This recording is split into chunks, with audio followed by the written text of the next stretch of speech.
Hello, good afternoon.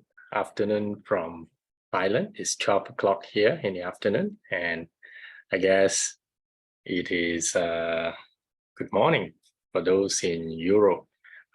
Good evening for those in probably Australia, New Zealand. Well, not quite the evening yet.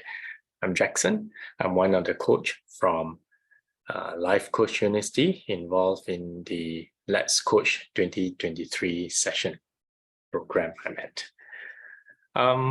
I am just going to give an update for those who have joined us that the initial program for Let's Coach 2023 was under a subscription model whereby you pay a $20 per year subscription and you can come on and join our 365 days Let's coaching session by 10 different coaches all around the world, anything that suits your time.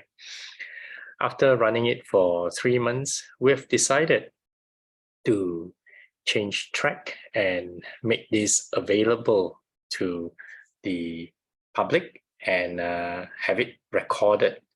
So the initial session when we engage when we started the Let's Coach 2023 program, it was a by subscription and a private model.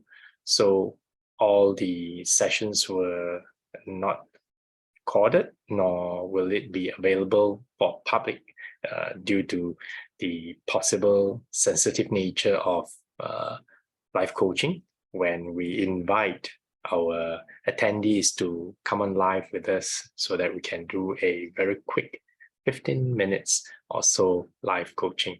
Right now, we're still working through the details, but every session from now on will be recorded and made available for public.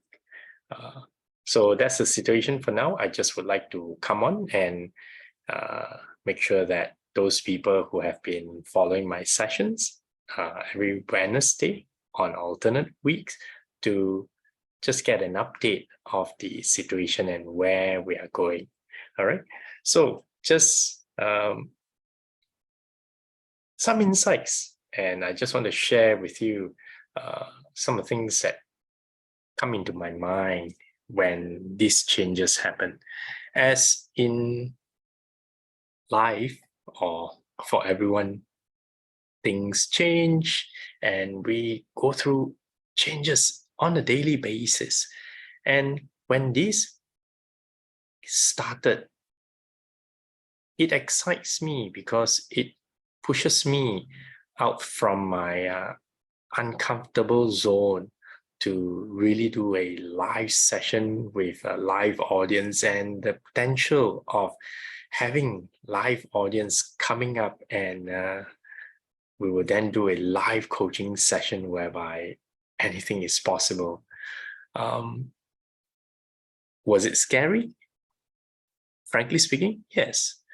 But throughout the first 3 months, the journey was nothing short of exciting, and personally, I've grown to be a much better, well, might not be good enough for you, but much better speaker relative to where I was prior to 3 months ago. So that journey was exciting and I really enjoyed it. And when the decision to change track to make it available to public, some things actually went through my mind. For example, today is the first session whereby we do not need to go on regularly on our scheduled time anymore, because we do not expect people to come on board. All right. And but I caught myself really just being vulnerable here. I caught myself having this initial hooray, I don't need to do it anymore, because coming on live on the camera or even recording myself or speaking to the camera is not something that's very comfortable for me. Speaking to someone live, or if you were seated in front of me or a group, maybe it's much more comfortable than me speaking straight to a camera without knowing who's behind the camera. So the initial response was, hooray, I don't need to do it anymore. And I caught myself that I'm escaping, and this body natural mechanism to want to go back to your comfort zone. I wanted to hide because hiding back to my comfort zone was the most comfortable thing to do. So this is where I caught myself, and I would like to ask if this thing happened to you before. And if it did, reflect on it. Why are you hiding? Why are you escaping from this discomfort? You know, behind this fear lives this desire to want to do. And the more fearful you are, the less likelihood it is for you to want to do it, and you retreat. But the more you retreat, the less chance and opportunity you have to practice and to get better at the things that you desire. And that's where I am right now. I know in order for me to create impact in the millions, just like Life Coach University's mission is to coach millions more, there is no other way but to get on the digital platform and to have it recorded so that it can have the potential to reach millions more. So I am not going to hide, and I've decided that I will commit to continuing to do this regular bi-monthly. I'm actually kind of confused whether it's bi-weekly or bi-monthly, but I would say every alternate Wednesday, 12 p.m. for me in Thailand, currently 1 a.m. in Eastern time zone. And when I step into my discomfort zone, that's where the growth happens. Very similar to how you want to train your muscles. That for your muscles to grow, you really need to get into the discomfort zone or the uncomfortable zone. That when you start off with 10 kilograms, it's difficult. And when you try, it becomes comfortable. But for you to continue to grow, you need to add on the weight to 15 or 20, and that's how you grow. And I must have shared it during one of the recordings or whatever other recordings I've done, that growth is important and critical to sustain your happiness, what we call the level 2 growth, level 2 happiness. Right? The level 1 happiness are the happiness from 5 senses, but level 2 happiness is the happiness from growth. When you look at yourself today, just checking in and looking at yourself 3 months ago, half a year ago, or 1 year ago, have you become a better person? Are you stronger today physically? Are you stronger mentally? Have you acquired knowledge that you didn't have previously? So the growth helps create the internal happiness in you, all right? So I am committed to my growth and ultimately committed to my personal happiness. And in the process, I'm able to share my experiences, my knowledge, and impact to as many people as possible in the world, all right? So the other thing that I also realize is that when no one's watching you live, the pressure seems to have died down, right? Because you can potentially edit, cut away the bad and ugly, and keep only those things that are perfect.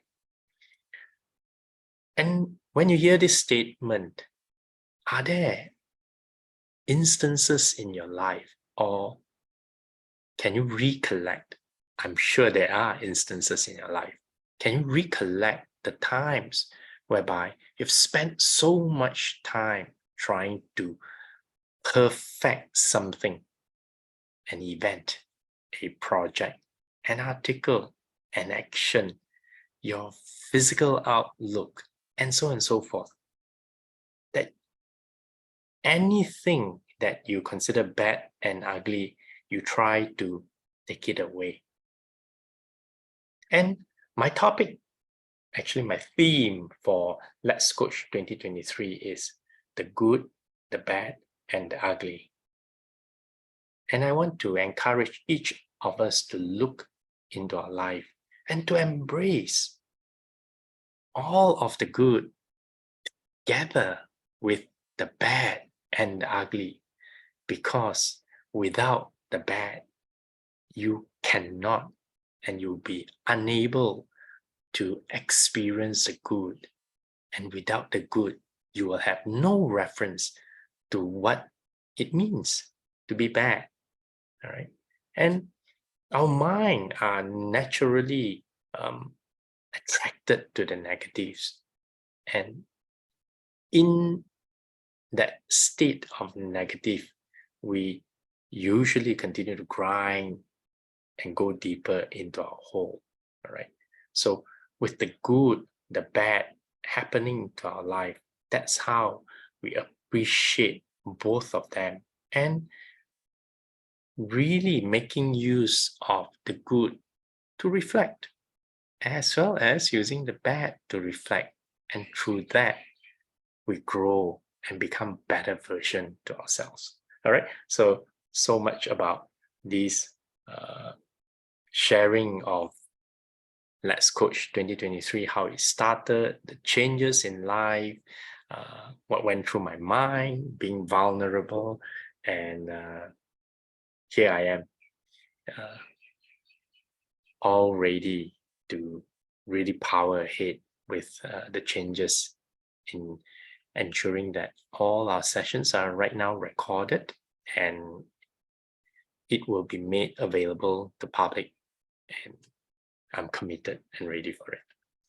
So now that I guess no one is online, let me maybe answer some of the questions that I have actually asked ChatGPT. Well, this artificial intelligence right now is really a hot topic. I am sure you are maybe tired of hearing about artificial intelligence. However, as tired as you are, as boring or it may sound to you, there is no turning back. And I encourage all of us to embrace artificial intelligence and really to use it to help us grow and accelerate. I just read an article today that there are jobs out there right now, and I believe I read this number, like $335,000 annual income for the people who are very well versed and very good at utilizing artificial intelligence to really help the organization propel them forward, to get them more efficient and effective in their ways. So that to me is a sign that things are going to move forward, and any of us who wants to stay status quo and not embrace and work with AI or use AI to their benefits is going to fall further and further behind. All right. So what I did today was just prompted ChatGPT and asked a question. As a successful executive or entrepreneur in your 40s and 50s, what are some of the questions you might have on leadership? And it spat out 10 different questions, and let me maybe pick one of the questions so that I can take to share some of my thoughts and opinion on them. Okay, so one of the questions is, how can I maintain a healthy work-life balance while still being an effective leader?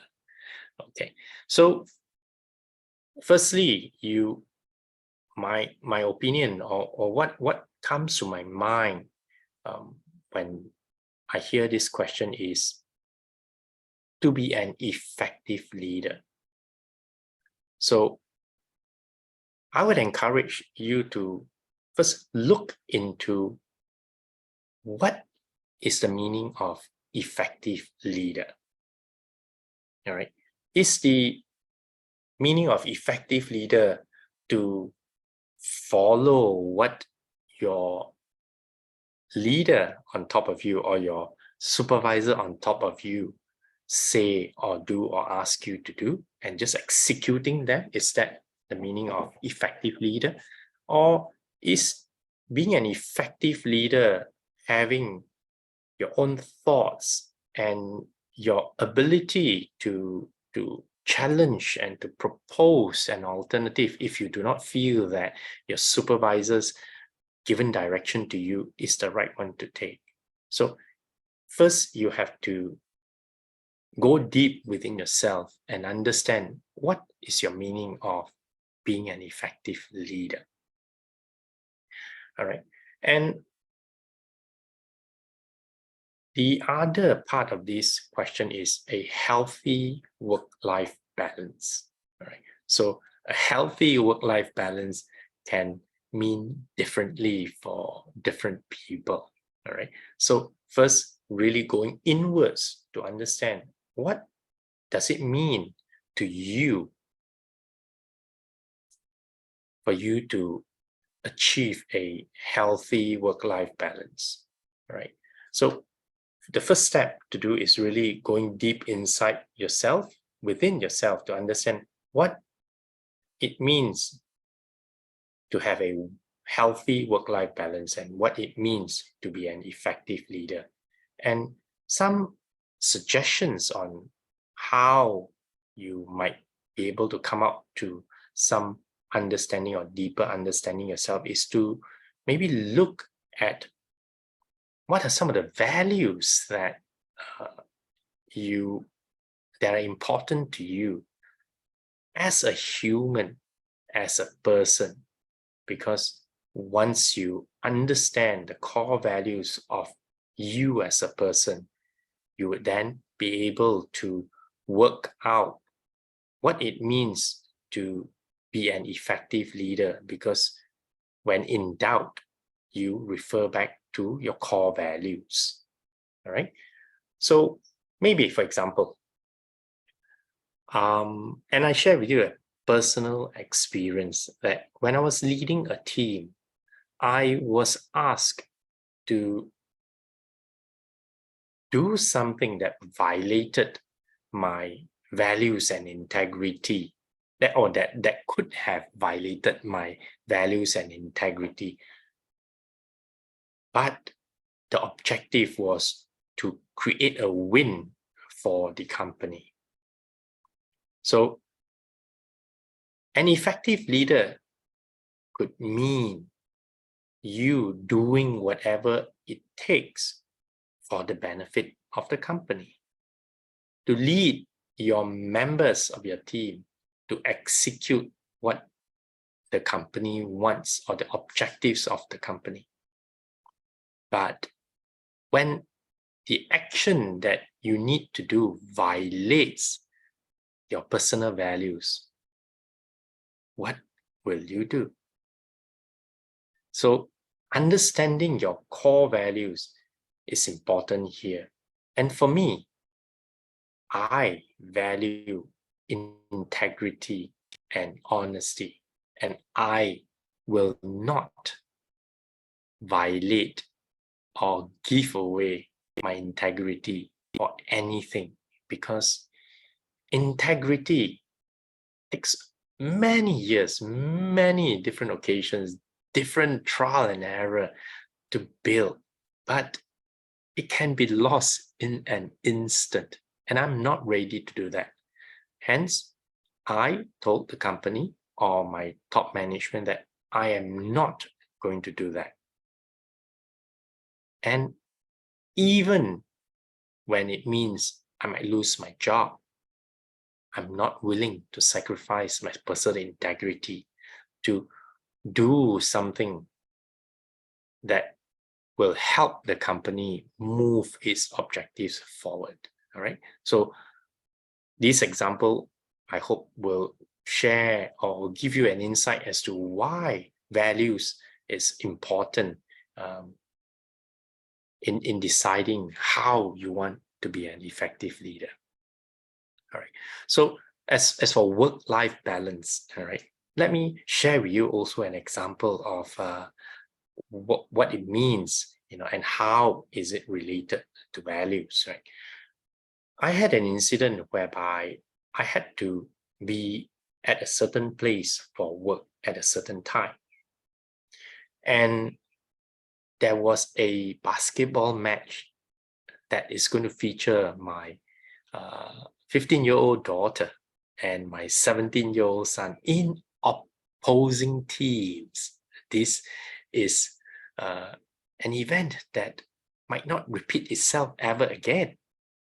Both my children in the same basketball competition in opposing team, and the top, the cherry on top of the ice cream, that my youngest daughter was going to be performing as like the cheerleading team for one of the school during that same event. So I've had 3 children together at one event, which I can attend, should attend, will attend.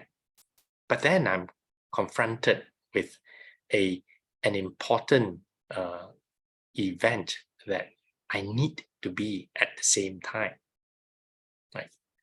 So in this instance, how do you decide? Is work more important or the event more important relative to the event whereby all the 3 children are there? I was really pulled in different directions. All I did, or should I say what I did, was to calm down, all right, and to look back into my values. And when I understood that my value was my family is very important, I, as a father figure, needs to spend time with my children, and that's how we develop the bonds. And I've been doing that since they're young. But at the age of 13, 15, and 17, a very significant event in their mind, my presence is going to really make them happy. They're going to be able to remember that Dad is there to support them, despite the fact that he has an event to go to, that he needs to be in another place in another time. My values, which is to raise my family and to bond with my children, is more important than anything. So based on that values, I have chosen to be present at the event. But does it mean that it is one or the other? Not necessarily so, right? The event was a 4-day event, right? The fact that I've missed the first part of the first event doesn't mean that it's all gone, right? So in times like that, you can dig deep into the values that you're clear in your mind, and that will help you make a decision about how you can maintain a healthy work-life balance while still being an effective leader at work. So I hope that long answer to a short question gave you some insights as to what you can potentially do when this question surfaces again. All right. So I have about another 4 minutes, so let me take probably another simple question. All right. So what are the most important qualities of a successful leader? So this is a very asked, I guess, repeatedly asked question.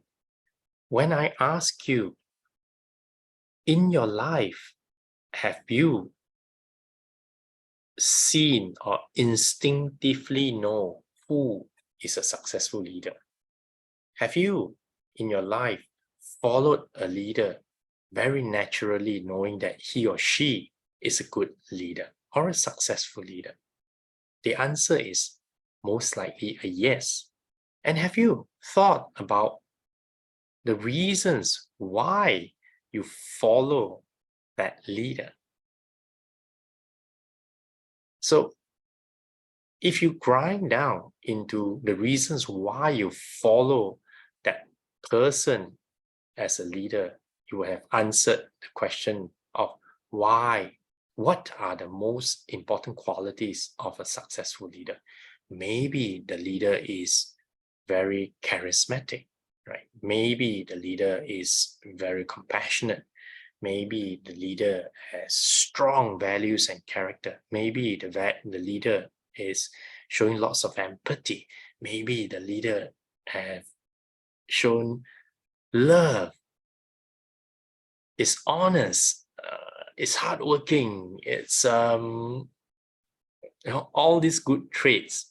And the list can go on and on and on and on. My question to you is, after knowing the most important qualities or many of the important qualities of a successful leader, does it make you wanting to become a successful leader any easier? The answer is probably leadership is very complicated because you have to display all these things at any given one time to be able to lead successfully. All right. My tips, or maybe to simplify the things for you, is maybe to encourage you to look at two different aspects, right, on how you can be a successful leader. And this has been spoken about many times out there. And my personal opinion is that to be a successful leader, you have to first show empathy, and through empathy, you create a safe environment for the people that work with you to thrive. All right. So creating a safe environment, both physical and psychological safety, for them to thrive and put them in the most comfortable position as possible. And what you can focus next will be how to create an environment whereby you are on the same team, charging towards more common factors that will lead to all of you winning at the same time. So very simple things that you can remember. That is, first, to create a safe environment for everyone, and then making sure that you communicate or do whatever it takes to ensure that you're on the same team as them. moving towards solving the same problems, generating the same needs, and leading to a win for everyone. All right. So thank you very much for staying with me. Well, actually, not thank you very much for staying with me. Thank you very much for listening and staying on for the last 30 minutes. I really appreciate that. Signing off right now, I'm Jackson, an entrepreneur, wellness advocate and a coach, and I'm part of the 10 coaches from Life Coach University involved in the Let's Coach 2023 program. So you take care, and I will I guess talk to you again in 2 weeks' time. Bye.